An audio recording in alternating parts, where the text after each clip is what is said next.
irmãos, graças e paz a todos que têm nos acompanhado aí na Escola Dominical. Uma alegria poder novamente compartilhar com vocês uma porção da Palavra do Senhor. Eu peço a Deus para que seja um domingo abençoado, para que você tenha um domingo abençoado. Peço ao Senhor para que seja um tempo de edificação nas nossas vidas. Esses poucos minutos que a gente aproveita para compartilhar a Escola Dominical, mesmo num formato tão diferente, mesmo à distância, eu creio que a Palavra de Deus, como ela mesma afirma, é viva, é eficaz e produz frutos em nossas vidas. E espero que assim produza na vida de cada um de vocês que estão ouvindo. Eu quero convidá-los para a gente compartilhar hoje um tema que está em muita evidência, um tema que cerca a nossa sociedade nos dias atuais, tem sido determinante para alguns governos. Enfim, eu quero compartilhar um pouquinho com vocês acerca de racismo e o compromisso do cristão para que o mundo seja um mundo onde a diferença de cor, de pele, não seja significativa, não tenha qualquer diferença na nossa caminhada. Somos todos né? Somos todos filhos do mesmo Deus. E eu quero compartilhar um pouco disso com vocês nessa manhã de domingo. O nosso compromisso missionário acerca da luta contra o racismo. O que nós vamos compartilhar a partir de um texto, está lá no livro de Atos, Atos capítulo 10, uma passagem bem conhecida também. Então nesse momento eu quero te convidar a ter um momento de oração. Feche teus olhos. Eu sei que muitas pessoas aproveitam esse momento, né, para ouvir e tocando os seus afazeres, mas se você puder, feche teus olhos, tem uma palavra de oração para que esse tempo seja significante na tua vida. Feche teus olhos, vamos falar com Deus. Pai Santo, Deus de amor, muito obrigado, Deus, pelo teu cuidado, pelo teu sustento. Muito obrigado, Deus, pela tua graça, pelo dia que o Senhor nos permitiu viver, Pai.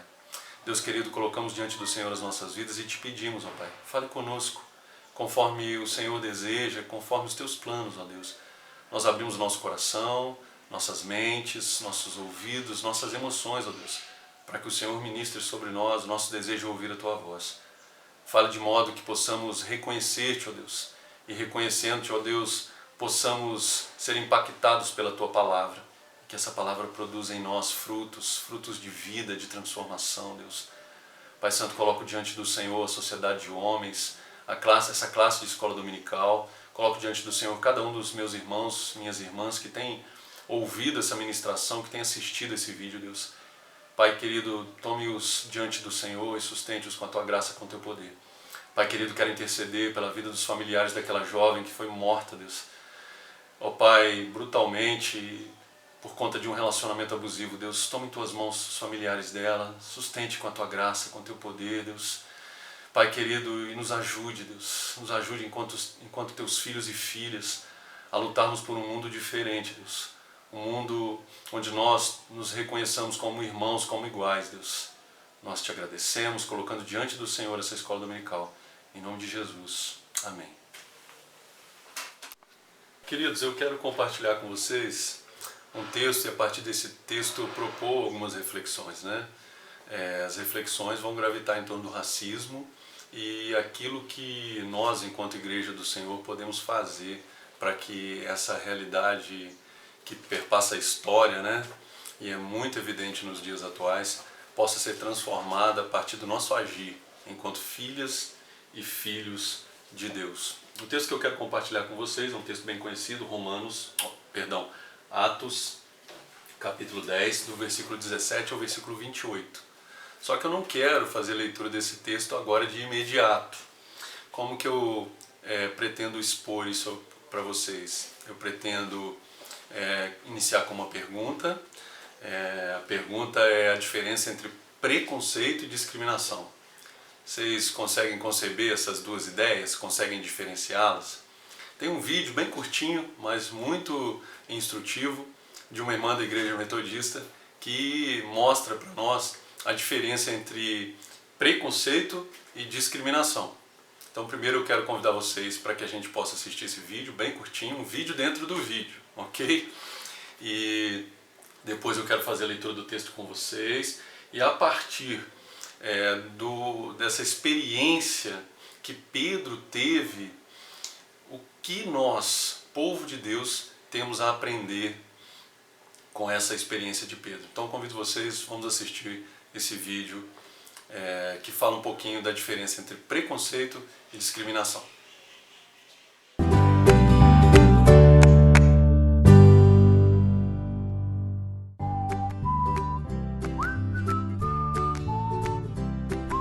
Preconceito é uma ideia que fazemos de algo ou alguém que não conhecemos. E geralmente ele serve para justificar aquilo que não se justifica, como o tratamento desigual, como pensar ser superior a alguém ou alguma cultura. E a discriminação, ela é a ação desse preconceito. É quando aquelas ideias que são pré-concebidas, que já estão que fazem parte de uma opinião, ela se operacionaliza. E essa operação, essa concretização dessa ideia, ela acaba discriminando, separando, fazendo com que as pessoas deixem de ter acesso a uma série de coisas por acharmos que pela cor, pelo status social, ela não tem direito de estar em determinados lugares ou participar de determinadas situações. O papel da igreja é fundamental para desconstruir os preconceitos e combater as atitudes de discriminação racial.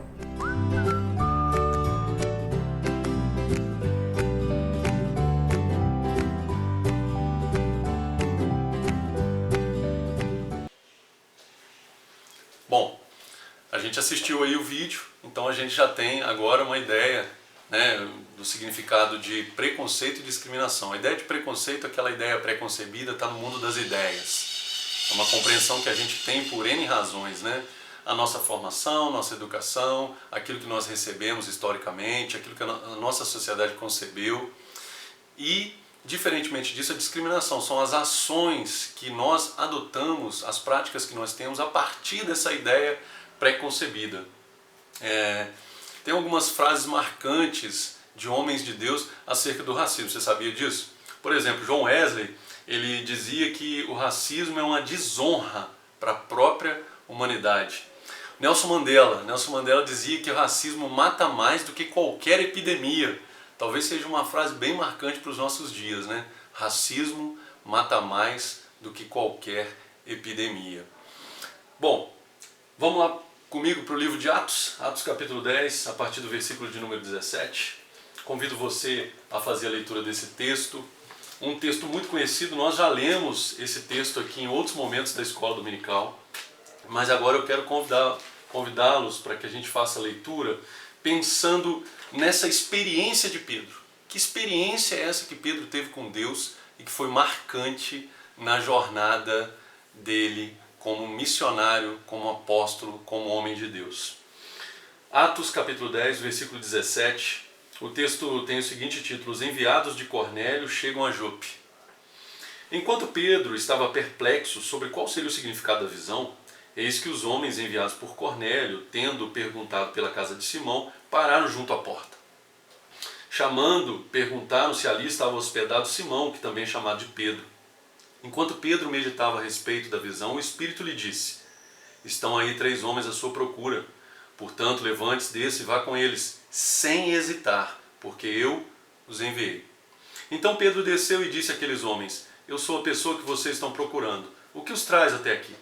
Então disseram: O centurião Cornélio, homem reto e temente a Deus, e tendo um bom testemunho de toda a nação judaica, foi instruído por um santo anjo a mandar chamar você para a casa dele e ouvir o que você tem a dizer.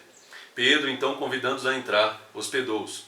No dia seguinte, Pedro se aprontou e foi com eles. Também alguns irmãos dos que moravam em Jope foram com ele. No dia seguinte, Pedro chegou a Cesareia. Cornélio estava esperando por eles, tendo reunido os seus parentes e os amigos mais íntimos. Quando Pedro estava para entrar, Cornélio foi ao seu encontro e, prostrando-se aos seus pés, o adorou. Mas Pedro o levantou, dizendo: Levante-se, porque eu também sou apenas um homem. Falando com ele, Pedro entrou, encontrando muitos reunidos ali, a quem se dirigiu, dizendo: Vocês bem sabem que um judeu está proibido de se ajuntar a um gentio ou de entrar na casa dele. Mas Deus me mostrou que não devo considerar ninguém impuro ou imundo. Esse é o texto que eu queria compartilhar com vocês e que vai ser alvo do nosso estudo nessa manhã. Eu fiz a leitura na Nova Almeida Atualizada e o texto remete a uma história, um momento da história em que Pedro é confrontado com a sua concepção de pureza, uma concepção que ele recebeu da sua religião, da sua sociedade, e agora está sendo confrontado a partir da experiência com Jesus Cristo. O texto que nós lemos não relata que acontecimento é esse. Se você ler do versículo 9 até o versículo 16, você vai encontrar que experiência foi essa. Pedro sobe ao andar de cima para orar, a um terraço, e aí ele tem uma visão. Nessa visão está descendo do céu um objeto como se fosse um grande lençol. E dentro daquele objeto que está sendo baixado à terra, tem todo tipo de animais, de quadrúpedes, de répteis da terra, aves do céu. E aí uma voz diz para ele: Pedro, levanta, mata e come. E é interessante, né? Porque Pedro reconhece que é uma voz divina. No versículo 11 ele diz assim: de modo nenhum, Senhor. Ele chama aquela voz de Senhor, ele reconhece o senhorio naquela voz, mas ele se nega a cumprir a ordem que aquela voz está dando. Isso acontece uma segunda vez. E aí ele também pela segunda vez não cumpre o que a voz diz para ele. E aí a voz do Senhor diz para ele: não considere impuro aquilo que Deus purificou. Isso acontece uma terceira vez. E não há o relato aqui dizendo que ele matou e comeu. A visão se encerra com o retorno daquele objeto ao céu, com os animais e tudo mais. E aí, numa tradução da Almeida Revista e Corrigida, vai dizer no versículo 17 que Pedro ele está duvidando daquilo que ele viu. Olha só, versículo 17 na tradução da Almeida Revista e Corrigida. E estando Pedro duvidando entre si acerca do que seria aquela visão, ou seja, estava em dúvidas. Que visão é aquela? Que visão é essa? Bom, aí acontece aquilo que nós lemos, né? Cornélio, um homem justo, temente a Deus, um gentio, um centurião, um homem que tem um posto lá em Roma, mas é um homem temente a Deus, não é judeu, mas tem bom testemunho do povo judeu. Ele tem uma visão e essa visão, ele cumpre essa visão, né? Olha que interessante, né? Nós poderíamos extrair inúmeras lições daqui, né? O judeu, o homem de Deus, tem a visão e se nega a obedecer. O gentio tem uma visão, tem uma experiência com Deus e prontamente obedece. Sabe qual a grande diferença que eu vejo aqui e que fomentou a negativa de Pedro? São os preconceitos que ele tinha, muito enraizados por conta da religiosidade que ele carregou, que ele recebeu e que agora em Jesus Cristo estão sendo confrontados. Ô João, mas o que esse texto tem a ver com racismo? Olha só, esse texto tem tudo a ver com racismo. E Pedro reconhece isso. Pedro, ele se nega a cumprir algo, uma ordem que é dada por Deus, porque ele tem uma compreensão, um conceito já formado, um conceito prévio já formado, e agora quando Deus diz para ele, ó, larga a mão desse conceito, ele não consegue. Ele não consegue, ele tem dificuldades. E aí no terraço, quando Deus fala com ele para descer e ir com os homens sem relutar e tal, ele pega e vai, chega lá na casa do gentio Cornélio, do centurião, e aí ele tem um outro confronto, porque o centurião, um homem de uma posição significativa, vem para perto dele e se ajoelha para adorá-lo. E aí ele tem um novo confronto. E aí ele tem que pegar o homem, colocar o homem de pé e dizer: olha só, eu sou homem como você. Eu fico imaginando o quanto Deus não quis tratar com Pedro, né? Falou, Pedro, você não quer comer os animais estão impuros. Eu purifiquei os animais. Olha só, Pedro, você está se achando melhor porque é judeu, porque segue os rituais, porque obedece os rituais, porque foi circuncidado. E aí ele é obrigado a dizer para aquele homem, olha só, eu sou igual a você. Não me adora não, porque eu sou igual a você. E aí o Senhor vai quebrando os preconceitos na vida de Pedro, vai quebrando essa questão que está enraizada nele. Ele entra para aquela casa e já diz, olha só, vocês sabem que eu não podia estar aqui, né? Parece que ele está desconfortável. Olha o versículo 28. Vocês bem sabem que um judeu está proibido de se ajuntar a um gentio ou de entrar na casa dele. Se a gente for buscar isso no Antigo Testamento, nós não vamos encontrar isso. Sabe por que nós não vamos encontrar? Deuteronômio capítulo 10, acho que 10, versículo 17, você vai perceber que Deus faz um apelo para os homens amarem os estrangeiros. Você vai perceber que Deus está fazendo um apelo de igualdade, de irmandade entre esses povos. Mas a religiosidade, as regras impostas pelos judeus para a convivência e para a separação principalmente, impõem a ele não entrar na casa do gentio. Mas ele entra porque Deus mostrou que ele não deve considerar ninguém impuro ou imundo. A lição que Deus quer ensinar a ele. Na sequência, nós não lemos, mas eu vou contar para você, acontece algo tremendo. Pedro começa a falar da experiência dele com Cristo, do papel de Jesus Cristo, do Messias enviado, do que ele fez na terra, da sua crucificação, dos seus milagres. E aí o Espírito Santo vem e desce fazendo um Pentecoste ali nos gentios. E Pedro ordena o batismo deles e depois Pedro tem que explicar isso para a igreja. Olha que questão interessante, né? Pedro reconhece, poxa, eu não posso negar o batismo com águas se o próprio Espírito Santo já preencheu a vida deles, já está sobre eles. E aí é rompido mais um preconceito. Então o texto fala do começo ao fim de preconceito, de vencer os preconceitos, de como Deus, de como as experiências que nós temos com Deus quebram esses preconceitos na nossa caminhada de fé. E tem um pastor, uma frase de um pastor metodista, Antônio Olímpio de Santana, diz que o racismo é a pior forma de discriminação, porque a pessoa não tem condições de mudar as suas características raciais. O racismo, ele está presente na nossa sociedade. Como é que ele se expressa? Ele se expressa nas nossas relações interpessoais, mas se expressa de outras formas também.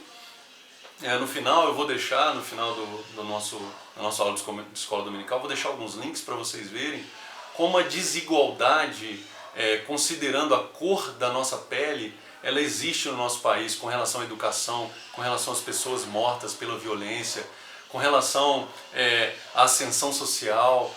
Tudo isso é muito evidente, são fatos, né? Não tem como fugir disso, são fatos. O que nós precisamos fazer é conversar sobre isso, é olhar para a palavra de Deus e ver o que ela nos recomenda, o que ela nos determina, qual o caminho que ela aponta para nós. E é isso que eu quero compartilhar com vocês, o que esse texto que nós lemos, o que isso tudo que nós estamos conversando aqui tem a me apontar como caminho.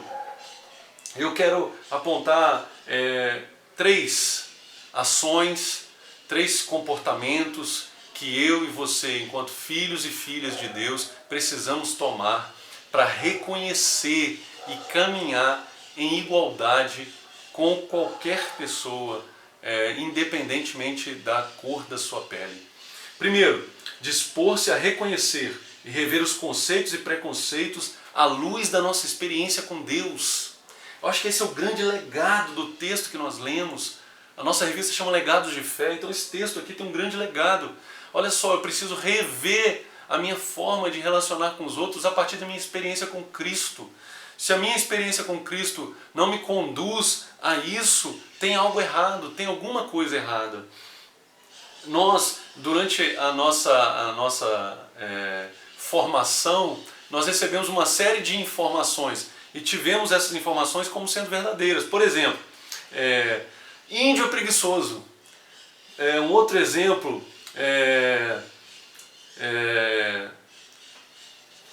Cigano, ele vem na cidade para roubar. Cigano é ladrão, são oportunistas, são expressões e são preconceitos que muitas vezes nós ouvimos dos nossos pais, dos avós, e isso vem interiorizando em nós.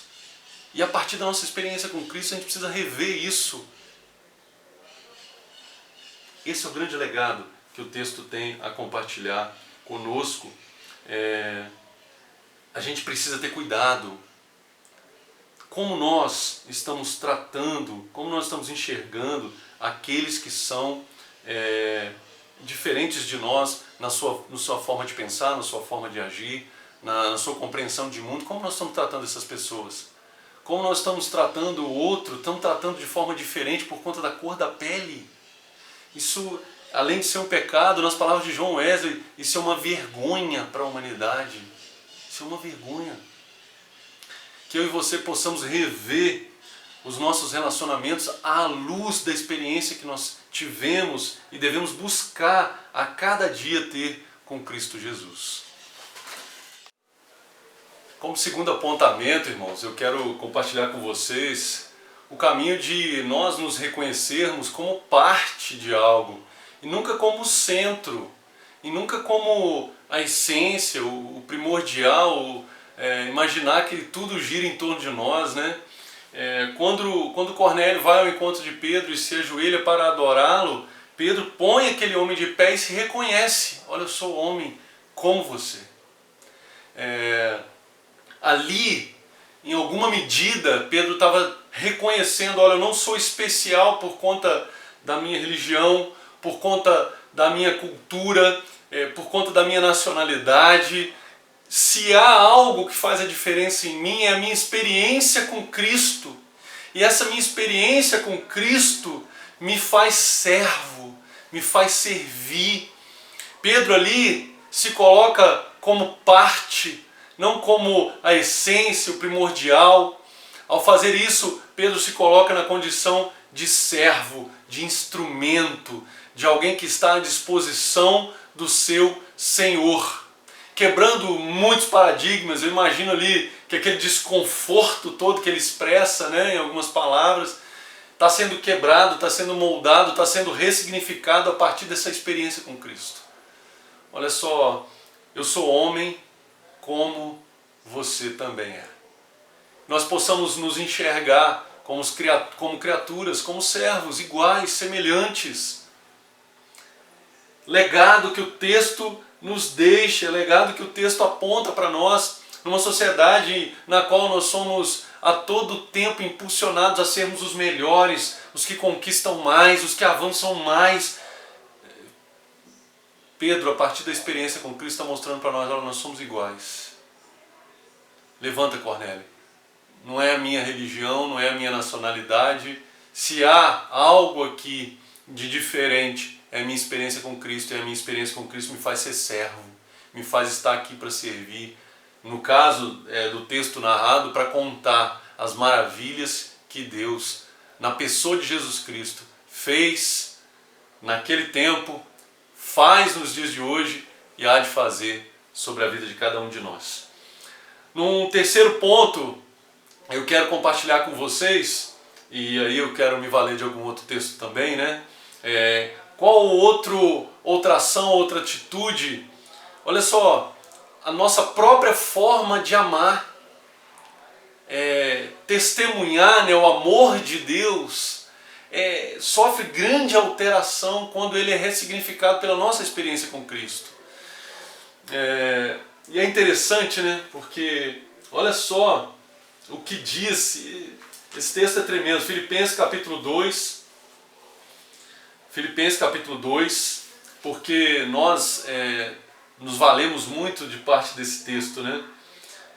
Nós somos filhos do rei, nós somos nação santa, raça eleita, povo separado de Deus.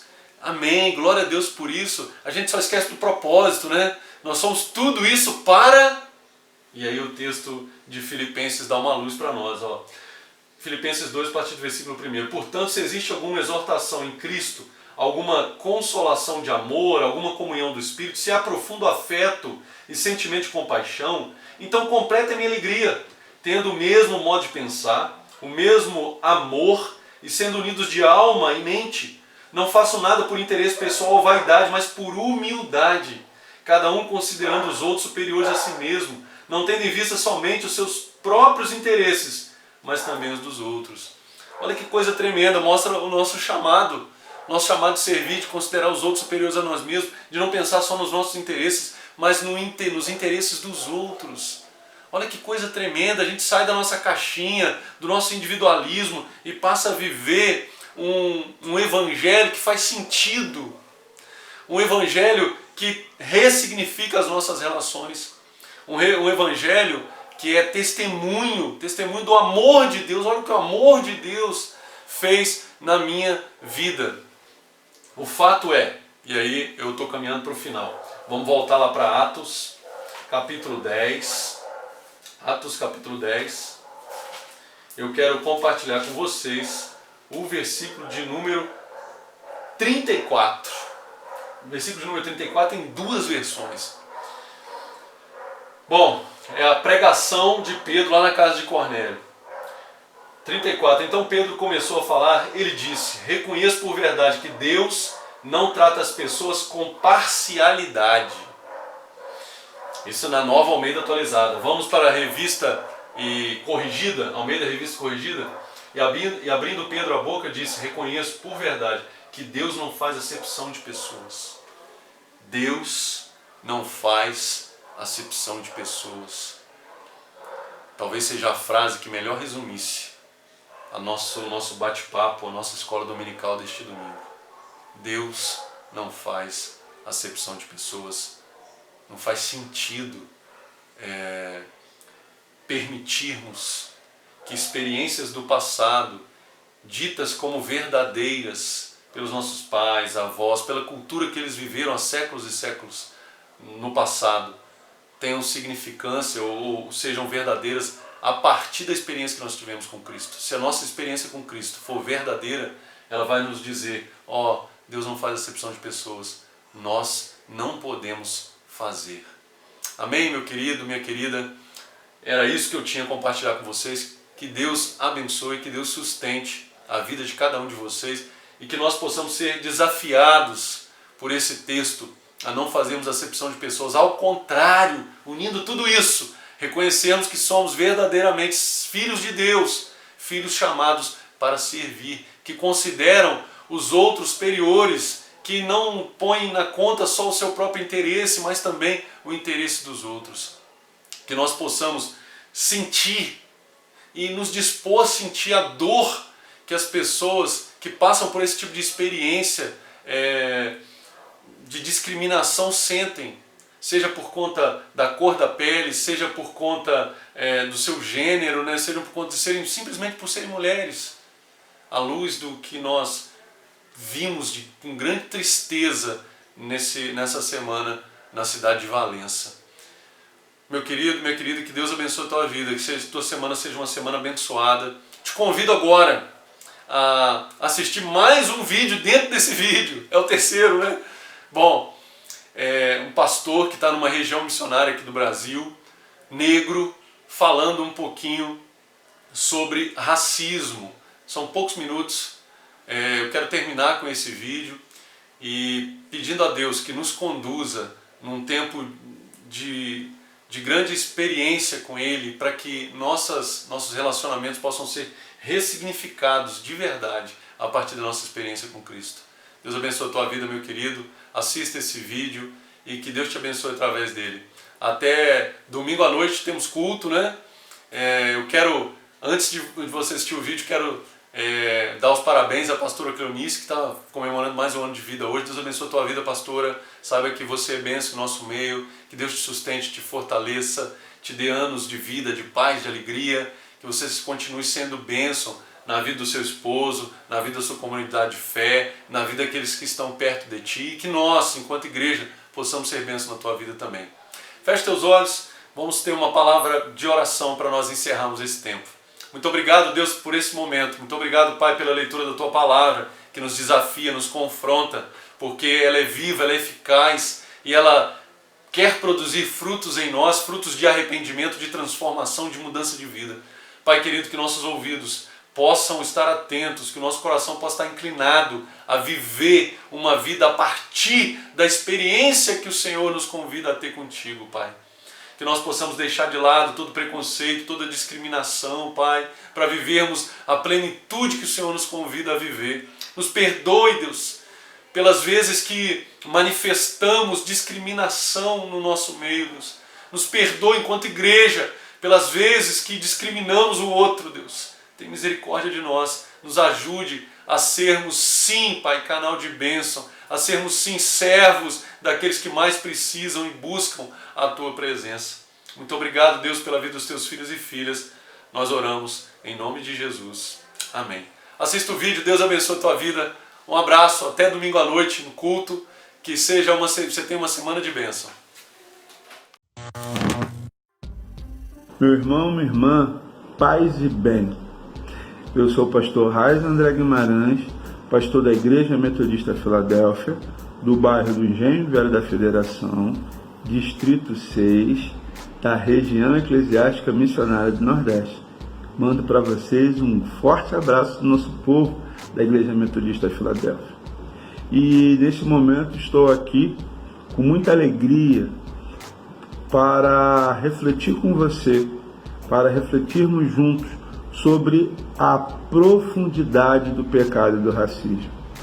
E para isso eu quero te convidar para que você possa ler comigo Gênesis capítulo 4, verso 9, que vai nos dizer assim: Então o Senhor perguntou a Caim: onde está o seu irmão Abel?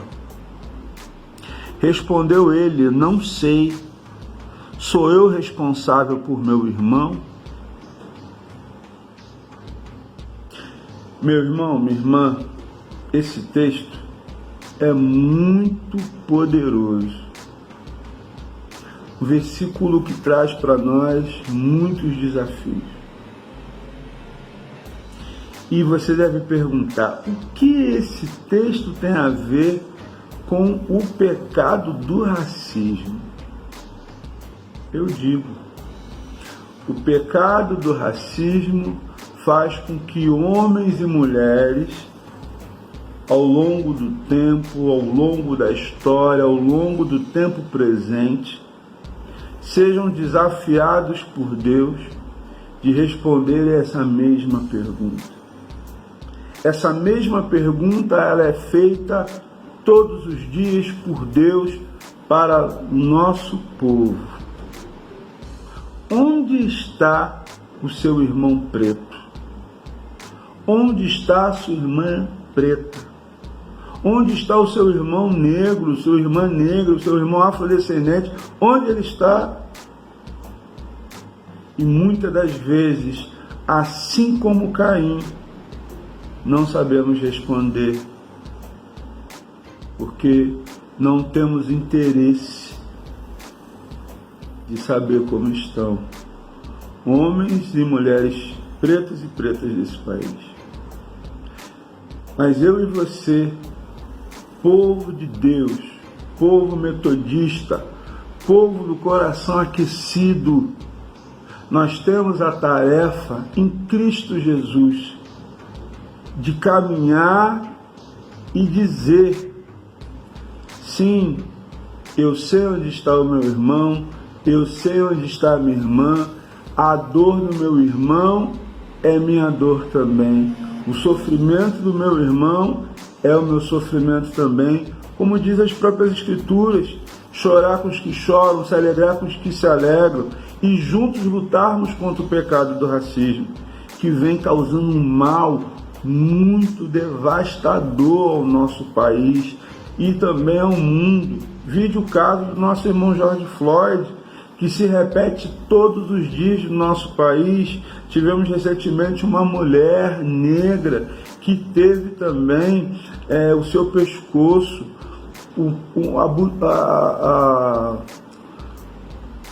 do calçado policial na cabeça dela e no pescoço. A mesma coisa que aconteceu com o nosso irmão George Floyd nos Estados Unidos. Então, meu irmão, minha irmã, não podemos nos calar diante do pecado do racismo. Não podemos nos calar diante das injustiças. A palavra de Deus, de uma forma bem enfática, diz: bem-aventurados e bem-aventuradas os que têm fome e sede de justiça.